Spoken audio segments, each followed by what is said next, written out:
जगह नहीं है, जगह नहीं है।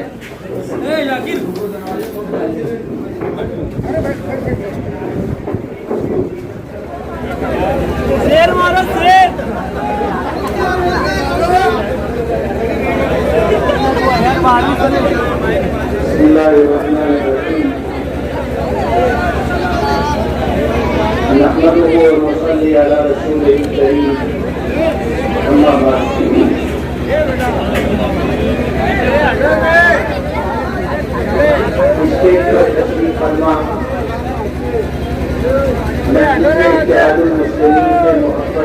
रखने वाले सियासी समाजी तारीखी सामाजिक जिम्मेदारान मेरे बुजुर्गों और दोस्तों,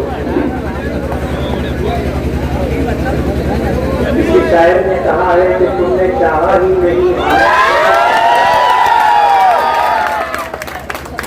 तुमने चाहा ही नहीं हालात बदल सकते थे।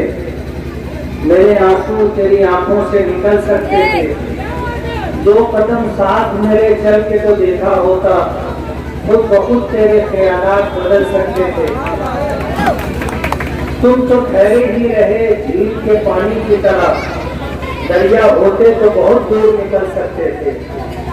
तुमने अल्फाज की तासीर को परखा ही नहीं, नर्म लहजे से तो पत्थर भी पिघल सकते थे।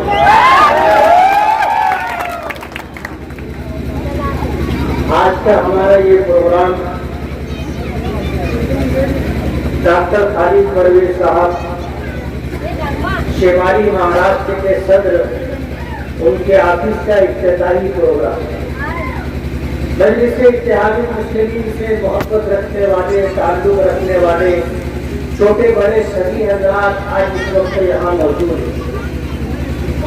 कारपोरेशन का इलेक्शन सर पर, थोड़े दिनों में हम इलेक्शनी सरगर्मियों में लग जाएंगे। हमारा ये शहर मालेगांव मेहनत कशों का, मजदूरों का, गरीबों का शहर। आप इस बात से अंदाजा कर सकते हैं कि 67% लोग झोपड़पट्टियों में रह करके अपनी जिंदगी गुजार रहे हैं, जिनके पास बुनियादी सहूलतें भी नहीं है।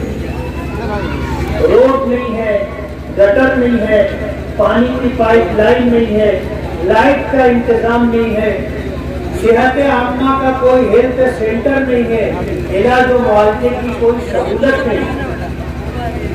मालेगांव कारपोरेशन का इस साल का बजट 530 करोड़ रुपए का। 530 करोड़ रुपए में से 200 करोड़ रुपया जनरल फंड का होता है। ये 200 करोड़ रुपया लाइट पर, सेहत आम्मा, इलाज मुआवजे के लिए, पानी के लिए, रोड और गटर की तामीर के लिए होता है। 200 करोड़ रुपया आप समझते हो किसे कहते हैं? 5 साल में 1000 करोड़ रुपया जनरल फंड से मालेगांव की बुनियादी जरूरतों का खर्च किया जाता है। ईमानदारी की बात है, आप भी हिसाब व किताब जानते होंगे। 200 करोड़ रुपये में से अगर 100 करोड़ रुपया भी मालेगांव की गरीब आवाम की बुनियादी सहूलतों पर अगर खर्च किया जाता तो मालेगांव का नाम नक्शा कुछ और होता। सारे रोड बन चुके होते, गंदे पानी की निकासी का रास्ता, गटर बन चुकी होती, पीने के पानी की सहूलत घर घर मुहैया होती, इलाज और मुआवजे की सारी सहूलतें मालेगांव के गरीब आवाम को मुहैया हो जाती। कांग्रेस पार्टी पर एक खानदान एक जमाने से जो है काबिज है। 25-30 साल का अरसा गुजर चुका, किसी न किसी हीले बहाने से फिरका परस्तों से साज बाज करके गांठ बना करके इख्तियार पर पहुंच जाते और कारपोरेशन का खजाना कहां कैसे सरक करके जाता है आप अंदाजा कर सकते। सिर्फ एक खानदान, और वो भी ये चाहता है कि कांग्रेस पार्टी में किसी दूसरे को कोई ओहदा ना मिले, कोई ऐसा ओहदा जो कलीगी ओहदा हो और पार्टी में उसका पद बढ़ने लगे और कांग्रेस पार्टी जो महाराष्ट्र के जिम्मेदारान है उन तक उनका नाम पहुंचे। किसी शख्स को कभी उन्होंने ऐसा ओहदा नहीं दिया। मैं आपको मिसाल दूंगा, आप अंदाजा कर सकते हैं। हमारे माजी आमदार शेख आसिफ साहब ने पता नहीं किस प्रोग्राम के तहत कांग्रेस पार्टी छोड़ करके एनसीपी में प्रवेश किया। आज एनसीपी में आने के बाद वो कितने ओहदे बांट रहे, पता है ना आपको, कितने ओहदे बांटे जा रहे हैं। मेरा सवाल है और आपसे मेरा सवाल है कि जब कांग्रेस पार्टी में थे, आज उनके वालिदे मोहतरम कांग्रेस पार्टी के सदर हैं, कारपोरेशन जिले सदर के बराबर उनका दर्जा है। मैं आपसे ये पूछना चाहूंगा क्या उनके वालिद साहब भी इसी तरह ओहदे तकसीम करेंगे? 25 साल में तो उन्होंने नहीं किया, किसी को कोई ओहदा नहीं दिया। कांग्रेस पार्टी में बस रहे तो वही रहे, किसी और को फलने फूलने का मौका नहीं दिया। लंबी गुफ्तगू मैं नहीं करना चाहता, मैं ये चाहता हूं कि आप उनके बारे में संजीदगी से सोचें। जब कांग्रेस पार्टी में थे तो लोगों को ओहदा क्यों नहीं दिया, और आज बेटा कांग्रेस पार्टी छोड़ करके एनसीपी में आया है तो वो ओहदे इस तरह बांट रहा है जैसे अंधा रेवड़ी बांटता है।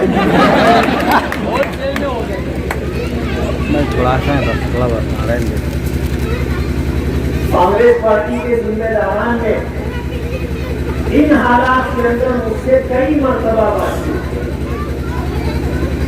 और वो ये चाहते हैं कि मैं कांग्रेस पार्टी की सदारत ले लूं। मैंने उनसे कहा कि कांग्रेस पार्टी के सदर तो आज मौजूद हैं, तो वरिष्ठ लोगों ने ये बात कही, ऐसा कैसे होगा कि बेटा एनसीपी की सदारत लिए बैठा हो और बाप कांग्रेस की सदारत लेकर के बैठा हो। बोले ये बात भी जो है उधर ही जाने वाला है। कांग्रेस पार्टी के जिम्मेदारों को कांग्रेस की फिक्र पड़ गई, क्या कांग्रेस पार्टी का मालेगांव में क्या होगा। घूम फिर करके कई मरतबा उन्होंने मुझसे राब्ता किया कि आप मालेगांव की सदारत ले लो। जाहिर बात है, मालेगांव में कांग्रेस पार्टी की सदारत, जिस पार्टी को मालेगांव में इस खानदान और परिवार ने इस दर्जा बदनाम कर दिया है, इस दर्जा बदनाम कर दिया है कि कोई कांग्रेस पार्टी को वोट देना पसंद नहीं करेगा। हम हमेशा ये बात कहते रहे कि मुल्क की आजादी से पहले से लेकर मुल्क आजाद होने के बाद हिंदुस्तान में मुसलमानों की जो दुर्गत बनी है ये कांग्रेस पार्टी की है। मैं उनके जराइम और उनके गिनावे कारनामे गिनाने के लिए आज नहीं खड़ा हुआ। आने वाले इलेक्शन में कांग्रेस पार्टी के एक एक कारनामे जिसने इस मुल्क में मुसलमानों की ये हालत बना दी कि सच्चा कमीशन की रिपोर्ट में ये बताया गया कि हिंदुस्तानी मुसलमान हिंदुस्तान में दलितों से ज्यादा पसमानदा है। ये सब कुछ किया कराया कांग्रेस पार्टी का। हम तो ऐसे हालात में है कि ना हम ना इधर जा सकते हैं ना उधर जा सकते हैं। एक जमाने तक हिंदुस्तान का मुसलमान कांग्रेस पार्टी की वोट बैंक की हैसियत से हिंदुस्तान में अपने दिन गुजारता रहा।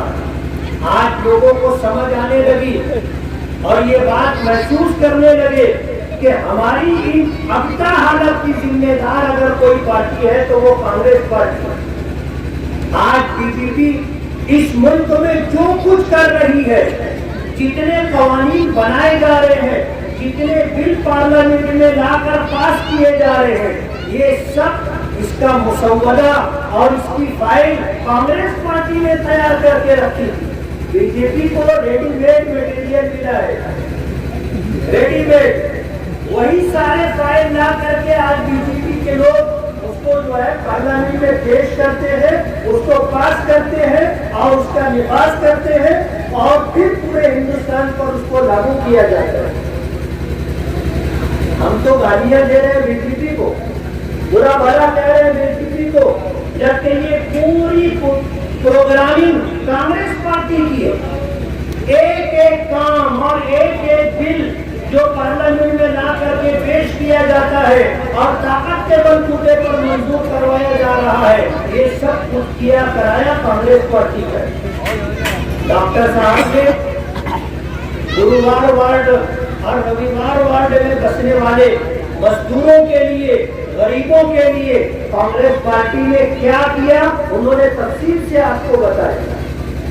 बिरादरी के नाम पर बिरादरी को झांसा देकर आज तक जो है वो इख्तियार के मजे लेते रहे और अपनी बैंक अपनी जो है तिजोरी भरते रहे, बैंक बैलेंस बढ़ाते रहे। मेरा सवाल है उनकी बिरादरी से, मैं आपको पराया नहीं समझता और आप 2007 से मैंने सियासत में एंट्री की है, आप मेरा माजी देख सकते हैं। हमने कभी मोमिन और दखनी की सियासत नहीं की, अंसारी और दखनी की सियासत नहीं की।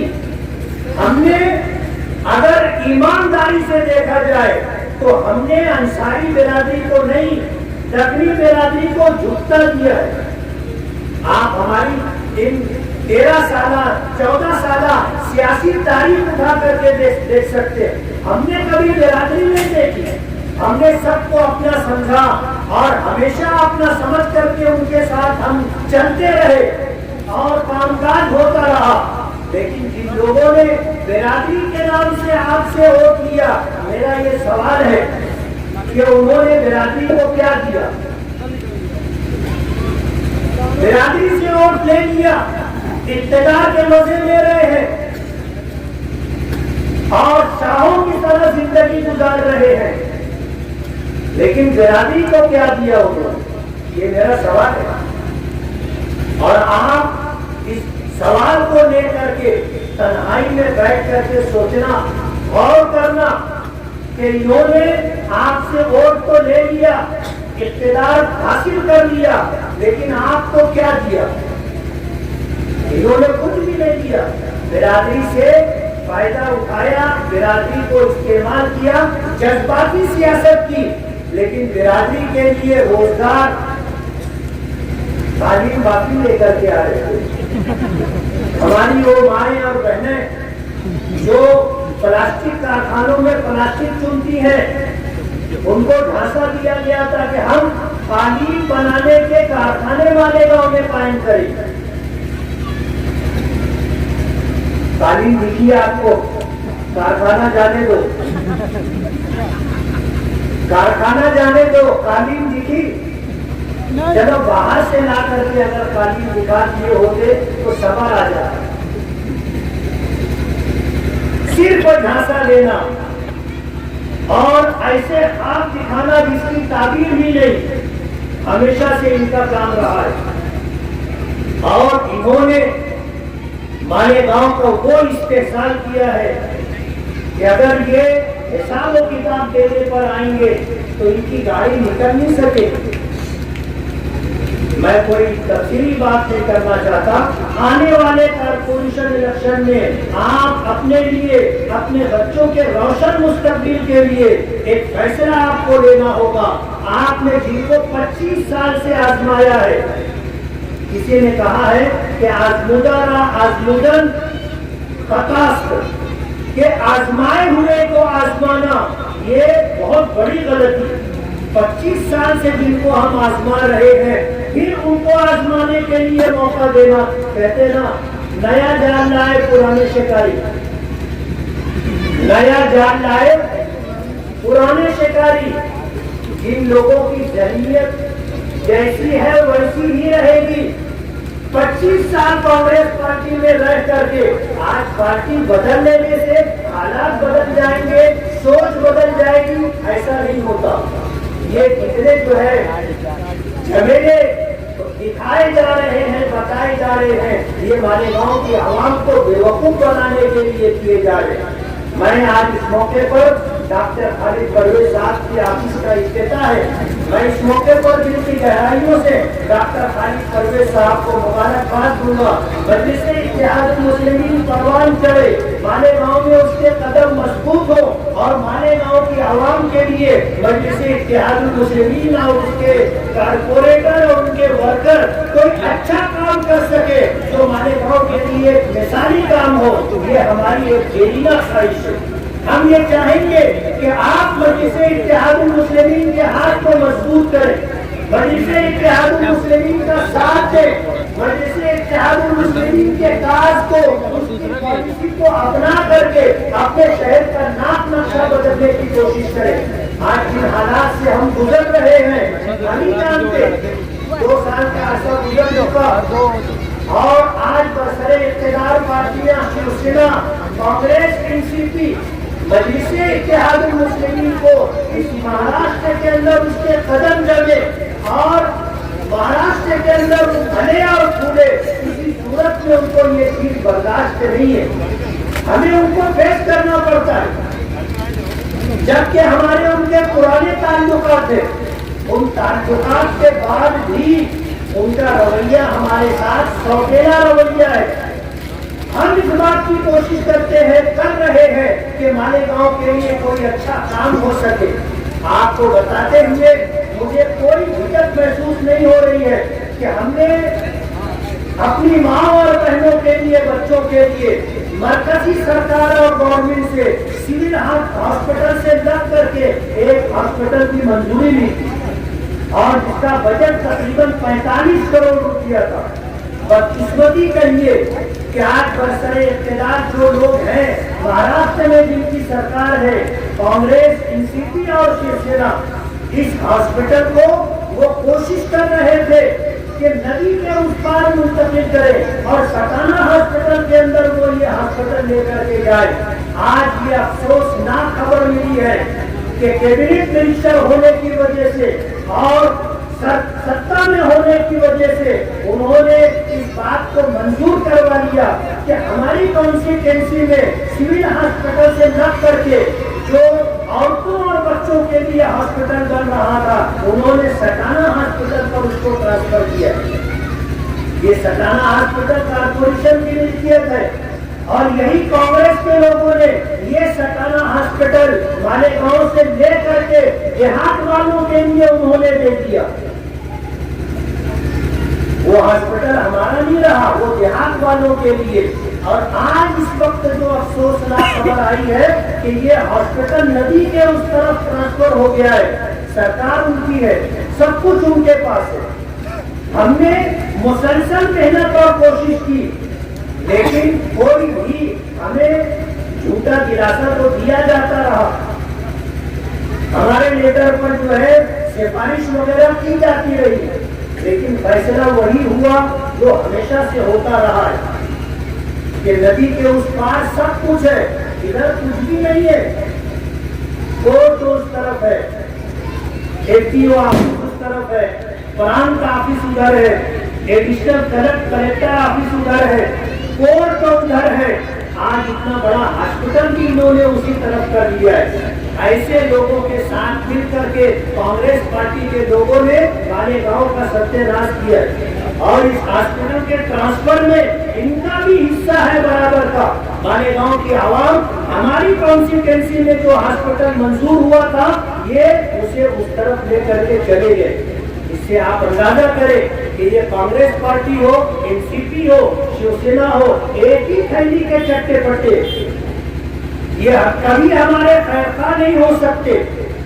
आज इस वक्त इस मौके पर जबकि आज मजलिस ऑल इंडिया मजलिस इत्तेहादुल मुस्लिमीन के शिमाली महाराष्ट्र के सदर डॉक्टर खालिद परवेज साहब के ऑफिस के इफ्तिताई प्रोग्राम में आए हैं, मैं ये चाहूंगा कि आप मजलिस के काम को हमें और मजलिस के काम को मुत्तहिद होकर के मजबूती दे करके आगे बढ़ाने की कोशिश करें और आने वाले कारपोरेशन इलेक्शन में जिन लोगों ने 25 साल से हमारे साथ धोखा किया है उनको घर दिखाने का काम करें। बहुत बहुत शुक्रिया।